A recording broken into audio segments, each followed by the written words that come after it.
Hi hello ನಮಸ್ಕಾರ ಎಲ್ಲರಿಗೂ. Nature spirit 9 ಆಟ್ Kannada tarot card ರೀಡಿಂಗಿಗೆ welcome. ಇವತ್ತು ನಾನು ತಗೋತಾ ಇರುವಂತಹ ರೀಡಿಂಗ್ ಯಾವುದು ಅನ್ನೋದಾದರೆ, ನಿಮ್ಮಿಬ್ಬರಲ್ಲಿ ಅತಿ ಹೆಚ್ಚು ಪ್ರೀತಿ ಮಾಡುವಂತಹವರು ಯಾರು ನೀವಾ ಅಥವಾ ನಿಮ್ಮ ಪರ್ಸನ್ನ ಅನ್ನೋದ್ರ ಬಗ್ಗೆ ನಾನು ರೀಡಿಂಗನ್ನು ತಗೋತಾ ಇದ್ದೀನಿ.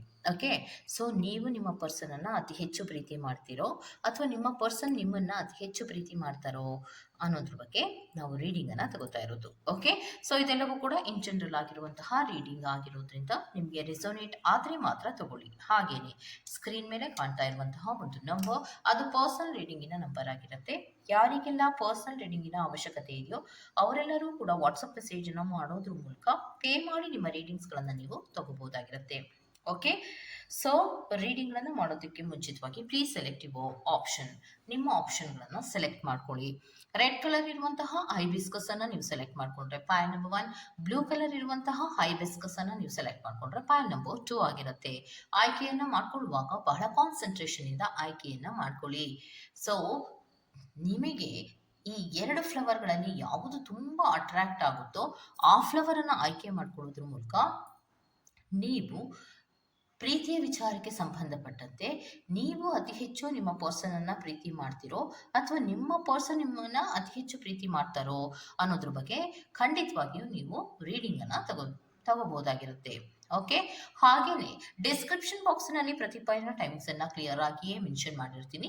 ನೀವು ಯಾವ ಪೈಲ್ ಅನ್ನ ಸೆಲೆಕ್ಟ್ ಮಾಡ್ಕೊಂಡಿರ್ತೀರೋ ಆ ಪೈಲ್ನ ಟೈಮಿಂಗ್ಸ್ ಅನ್ನ ನೋಡಿ ಸ್ಕಿಪ್ ಆಗಿ ನಿಮ್ಮ ರೀಡಿಂಗ್ಸ್ ಗಳನ್ನ ನೀವು ತಗೋಬಹುದಾಗಿರುತ್ತೆ. ಓಕೆ, ರೀಡಿಂಗ್ ಅನ್ನು ಶುರು ಮಾಡೋಣ. Okay, let start. Red colour ಇರುವಂತಹ ಹೈಬಿಸ್ಕಸ್ ಅನ್ನ ಯಾರೆಲ್ಲ ಆಯ್ಕೆ ಮಾಡ್ಕೊಂಡಿದ್ದೀರೋ, ಸೊ ನಿಮಗೆ ಬರ್ತಾ ಇರುವಂತಹ ರೀಡಿಂಗು ಫಸ್ಟು ನಾನು ನಿಮ್ಮ ಬಗ್ಗೆ ತಗೊಂಡಿರೋದು.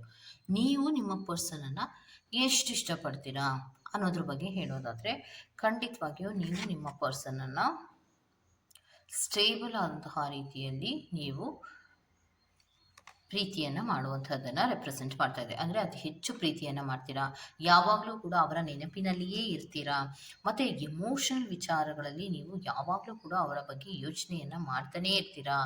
ನಿಷ್ಕಲ್ಮಶವಾದಂತಹ ರೀತಿಯ ಪ್ರೀತಿಯನ್ನು ನೀವು ನಿಮ್ಮ ಪರ್ಸನ್ಗೆ ಕೊಡುವಂತಹ ರೀತಿಯಲ್ಲಿ ಕಾರ್ಡ್ಸ್ಗಳು ಬರ್ತಾ ಇದೆ. ಅಂದರೆ ನೀವು ನಿಮ್ಮ ಪರ್ಸನನ್ನು ನಿಷ್ಕಲ್ಮಶವಾದಂತಹ ರೀತಿಯಲ್ಲಿ ಪ್ರೀತಿ ಮಾಡ್ತಾ ಇದ್ದೀರಾ. ಯಾವುದೇ ರೀತಿಯ ಕಲ್ಮಶತೆ ಅನ್ನೋದು ನಿಮ್ಮಲ್ಲಿ ಇಲ್ಲ. ಪ್ರತಿಯೊಂದು ವಿಚಾರಗಳನ್ನು ಕೂಡ ನೀವು ಮೆಮೊರಿಯಲ್ಲಿ ಇಟ್ಕೊಂಡಿರ್ತೀರಾ. ಅವರು ಪ್ರಪೋಸ್ ಮಾಡಿರುವಂತಹ ಡೇಟ್ ಇರ್ಬೋದು, ಕೆಲವೊಬ್ಬರು ಅವ್ರು ಕೊಟ್ಟಂತಹ ಗಿಫ್ಟ್ ಇರ್ಬೋದು, ಅಥವಾ ಅವ್ರು ಮೆಸೇಜ್ ಮಾಡಿದಂತಹ ರೀತಿ ಇರಬಹುದು, ಅಥವಾ ಅವ್ರು ಮೀಟ್ ಮಾಡಿದಂತಹ ಒಂದು ಜಾಗ ಇರಬಹುದು, ಅಥವಾ ಟೈಮಿಂಗ್ ಇರಬಹುದು, ವಾರಗಳಿರಬಹುದು, ಅಥವಾ ಯಾವುದೇ ಇರ್ಬೋದು, ಅದನ್ನೆಲ್ಲವನ್ನ ಕೂಡ ನೆನಪುಗಳ ಬುದ್ಧಿಯಲ್ಲಿ ಸ್ಟೋರ್ ಮಾಡ್ಕೋತಾ ಇರ್ತೀರಾ.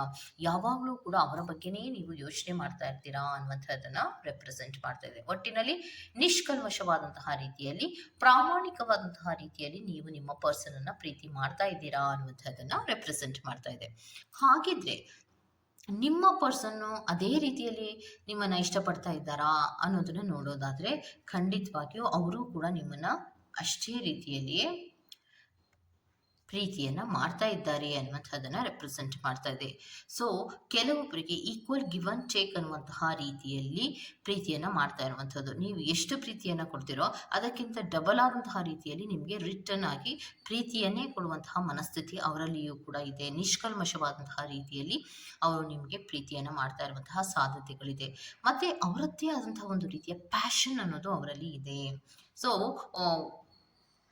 ಕೆಲವೊಮ್ಮೆ ಅವರು ಹೊಸ ರೀತಿಯಲ್ಲಿ ಅವರು ನಿಮಗೆ ಪ್ರಪೋಸನ್ನು ಮಾಡುವಂತಹ ರೀತಿಯಲ್ಲಿ ಇರ್ತಾರೆ. ತುಂಬ ಅಟ್ರಾಕ್ಷನ್ ಆಗುವಂತಹ ಸಾಧ್ಯತೆಗಳು ಜಾಸ್ತಿಯನ್ನು ತೋರಿಸ್ತಾ ಇದೆ. ಒಟ್ಟಿನಲ್ಲಿ ಇಬ್ಬರಲ್ಲಿಯೂ ಕೂಡ ಈಕ್ವಲ್ ಗಿವ್ ಅಂಡ್ ಟೇಕ್ ಅನ್ನುವಂತಹ ಪ್ರೀತಿ ಇದೆ. ಇಬ್ಬರೂ ಕೂಡ ಪ್ರಾಮಾಣಿಕವಾದಂತಹ ರೀತಿಯಲ್ಲಿಯೇ ಪ್ರೀತಿಯನ್ನು ಮಾಡ್ತಾ ಇದ್ದೀರಾ ಅನ್ನುವಂತಹ ಕಾರ್ಡ್ಸ್ಗಳು ಬರ್ತಾ ಇದೆ. ಸೊ ಇಬ್ಬರಲ್ಲೂ ಕೂಡ ಈಕ್ವಲ್ ಅನ್ನುವಂಥದ್ದನ್ನು ರೆಪ್ರೆಸೆಂಟ್ ಮಾಡ್ತಾ ಇದೆ. ಸೊ 50-50, ನೀವು ಈ ಕಡೆಯಿಂದ 50 ರೀತಿಯಲ್ಲಿ ಪ್ರೀತಿಯನ್ನು ಕೊಡ್ತಾ ಇದ್ರೆ ಅವರು ಕೂಡ ಆ ಕಡೆಯಿಂದ 50-50, ಅಲ್ಲಿಗೆ ಟೋಟಲ್ 100 ಆಯಿತು. ಸೊ ಪ್ರೀತಿ ಅನ್ನುವಂಥದ್ದು ಇಬ್ಬರಲ್ಲಿಯೂ ಕೂಡ ಈಕ್ವಲ್ ಗಿವ್ ಅಂಡ್ ಟೇಕ್ ಅನ್ನುವಂತಹ ರೀತಿಯಲ್ಲಿ ಇದೆ ಅನ್ನುವಂಥದ್ದನ್ನ ರೆಪ್ರೆಸೆಂಟ್ ಮಾಡ್ತದೆ. ಇನ್ನೊಮ್ಮೆ ಹೇಳ್ತಾ ಇದ್ದೀನಿ, ಇದು ಜನರಲ್ ರೀಡಿಂಗ್. ನಿಮ್ಮ ವಿಚಾರದ ಬಗ್ಗೆ, ನಿಮ್ಮ ಪರ್ಸನಲ್ ವಿಚಾರಗಳ ಬಗ್ಗೆ ನೀವು ಕೇಳ್ಕೋಬೇಕು ಅಂದ್ರೆ ನೀವು ಪರ್ಸನಲ್ ರೀಡಿಂಗ್ ಅನ್ನ ತಗೊಳ್ಳೋದ್ರ ಮೂಲಕ ನೀವು ವಿಚಾರವನ್ನ ತಿಳ್ಕೋಬೇಕಾಗತ್ತೆ. Okay, go to the next point number 2.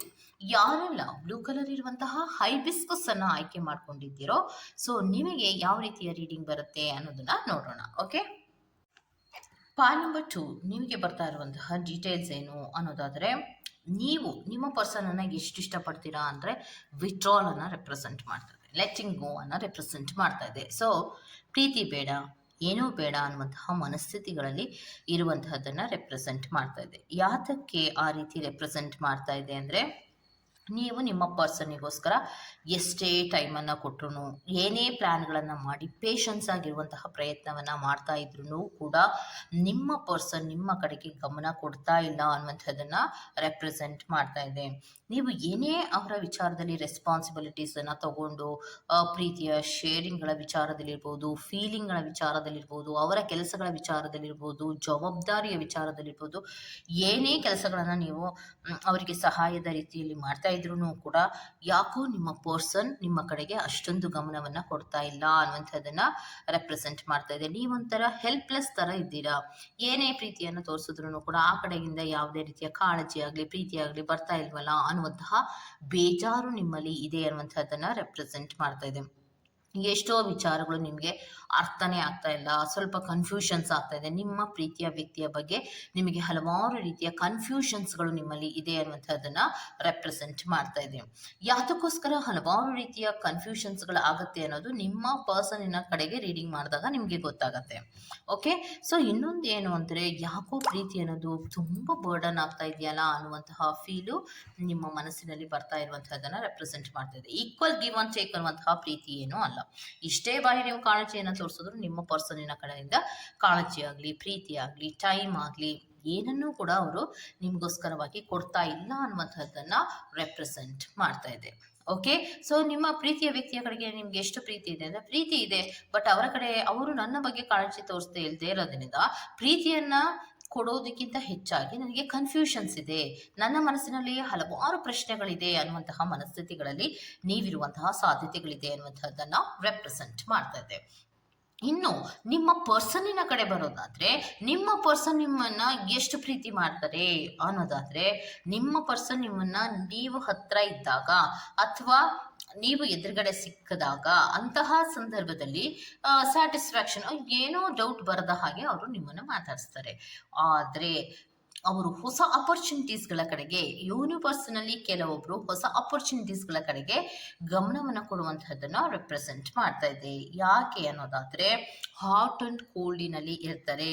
ಒಂದು ಟೈಮಿನಲ್ಲಿ ಇದ್ದಂತಹ ವ್ಯಕ್ತಿ ಇನ್ನೊಂದು ಟೈಮಿನಲ್ಲಿ ಅವರು ಅದೇ ರೀತಿ ಇರೋದಿಲ್ಲ. ಇವಾಗ ಶಾಂತವಾಗಿರ್ತಾರೆ, ಬಹಳ ಪ್ರೀತಿಯಿಂದ ಮಾತಾಡಿಸ್ತಾರೆ. ಇನ್ನೊಮ್ಮೆ ನೀವು ಫೋನ್ ಮಾಡಿದಾಗ ಬಹಳಷ್ಟು ಸಿಟ್ಟಿನಲ್ಲಿ ಒಂಥರ ಇಂಪಲ್ಸಿವ್ ಆಗಿ ಬಿಹೇವನ್ನ ಮಾಡುವಂತಹದ್ದು, ಮತ್ತೆ ನಾನ್ ಕಮಿಟ್ ಅನ್ನೋದನ್ನ ರೆಪ್ರೆಸೆಂಟ್ ಮಾಡ್ತಾ ಇದೆ. ಏನ್ ನಾನ್ ಕಮಿಟ್ ಅನ್ನೋದಾದ್ರೆ, ಈಗ ಫೋನ್ ಮಾಡ್ತೀನಿ ಅಂತನೋ, ಎಲ್ಲೋ ಭೇಟಿ ಆಗ್ತೀನಿ ಅಂತನೋ, ಎಲ್ಲೋ ಡೇಟಿಂಗ್ಗೆ ಕರ್ಕೊಂಡು ಹೋಗ್ತೀನಿ ಅಂತನೋ, ಅಥವಾ ಫಿಲ್ಮಿಗೆ ಕರ್ಕೊಂಡು ಹೋಗ್ತೀನಿ ಅಂತನೋ, ಏನೋ ಒಂದು, ಅಥವಾ ನಿಮ್ಮನ್ನ ಮದುವೆ ಆಗ್ತೀನಿ ಅಂತನೋ, ಎಂಗೇಜ್ಮೆಂಟ್ ಮಾಡ್ಕೋತೀನಿ ಅಂತನೋ ಏನೋ ಒಂದು ಹೇಳಿರ್ತಾರೆ ಅಂತ ಇಟ್ಕೊಳ್ಳಿ. ಸೊ ಅವರು ಅದ್ಯಾವುದನ್ನು ಕೂಡ ನಿಮಗೆ ನಡೆಸ್ಕೊಡೋದಿಲ್ಲ. ಫೋನ್ ಮಾಡ್ತೀನಿ ಅಂದರೆ ಮಾಡೋದೇ ಇಲ್ಲ, ಮೆಸೇಜ್ ಮಾಡಿದ್ರೆ ನೋಡೋದೇ ಇಲ್ಲ.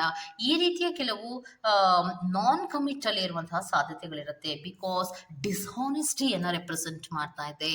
ಸೊ ನಿಮ್ಮ ಪರ್ಸನ್ ನಿಮ್ಮ ಬಗ್ಗೆ ಪ್ರಾಮಾಣಿಕವಾಗಿ ಇಲ್ಲ ಅನ್ನೋದನ್ನ ರೆಪ್ರೆಸೆಂಟ್ ಮಾಡ್ತಾ ಇದೆ. ಬಹಳ ಟ್ರಿಕರಿಯಾಗಿ ನಿಮ್ಮ ಯೋಚನೆಯನ್ನು ಮಾಡ್ತಾರೆ ನಿಮ್ಮ ಪರ್ಸನ್ನು, ಮತ್ತೆ ಯಾವಾಗಲೂ ಕೂಡ ನಿಮ್ಮನ್ನ ಅವಾಯ್ಡ್ ಮಾಡ್ತಾ ಇರ್ತಾರೆ ಅನ್ನುವಂಥದ್ದನ್ನ ರೆಪ್ರೆಸೆಂಟ್ ಮಾಡ್ತಾ ಇದೆ. ಸೊ ಅಲ್ಲಿಗೆ ನೀವು ನಿಮ್ಮ ಪರ್ಸನಿನ ಬಗ್ಗೆ ಪ್ರೀತಿಯನ್ನು ತೋರಿಸಿ ಕಾಳಜಿಯನ್ನು ತೋರಿಸಿ ಅವರ ಕಡೆಗೆ ಗಮನವನ್ನು ಕೊಡೋದಕ್ಕೆ ಹೋದರೆ ನಿಮ್ಮನ್ನು ಅವಾಯ್ಡ್ ಮಾಡ್ತಾರೆ. ಸೊ ಇವರ ಕಡೆಯಿಂದ ನಿಮ್ಮ ಬಗ್ಗೆ ಎಷ್ಟು ಪ್ರೀತಿ ಇದೆ ಅನ್ನುತ್ತಾ ನೋಡೋದಾದರೆ, ಅವರು ಹೊಸ ಆಪರ್ಚುನಿಟೀಸ್ಗಳ ಕಡೆಗೆ ಮೂಮೆಂಟನ್ನು ತಗೋತಾ ಇರ್ತಾರೆ. ನಿಮಗೆ ಯಾವುದೇ ರೀತಿಯ ಕಮೆಂಟ್ ಆಗಲಿ ಅಥವಾ ಒಂದು ರೀತಿಯಲ್ಲಿ ಪ್ರಶಾಂತವಾದಂತಹ ರೀತಿಯಲ್ಲಿ ಪ್ರೀತಿಯನ್ನು ತೋರಿಸುವಂತಹ ರೀತಿಯಲ್ಲಿ ಮಾತಾಡೋದಾಗ್ಲಿ ಏನನ್ನೂ ಮಾಡಲ್ಲ. ಸೊ ಬಿಕಾಸ್ ಇವರಲ್ಲಿ ಏನೋ ಡಿಸ್ಹಾನೆಸ್ಟಿ, ಅಪ್ರಾಮಾಣಿಕತೆಯನ್ನು ರೆಪ್ರೆಸೆಂಟ್ ಮಾಡ್ತಾ ಇದೆ.